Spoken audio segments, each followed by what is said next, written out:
প্রিয় বন্ধুরা, আসসালামু আলাইকুম।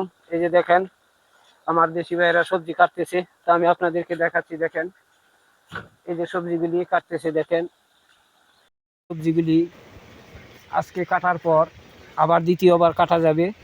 তো পিছন দিয়ে দেখেন এই যে গুঁড়াগুলি আছে, এই গুঁড়াগুলি আবার পানি দিয়ে সার দিলে এগুলি আবার 28-30 দিন 32 দিনের ভিতরে হয়ে যাবে। তো এই সবজিটা 5 থেকে 7 বার কাটা যায়, 3-4 বারও কাটা যায়। যদি নষ্ট না হয়, খারাপ না হয়, তাহলে 6 থেকে 7 বার কাটা যায়।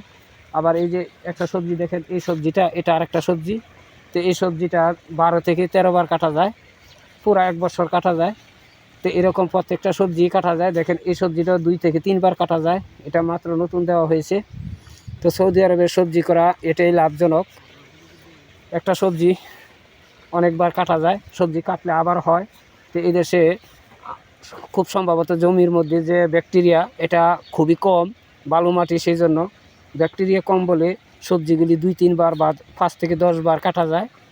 তো দেখেন আমার ভাইয়েরা কাটতেছে মার্কেটে দেওয়ার জন্য।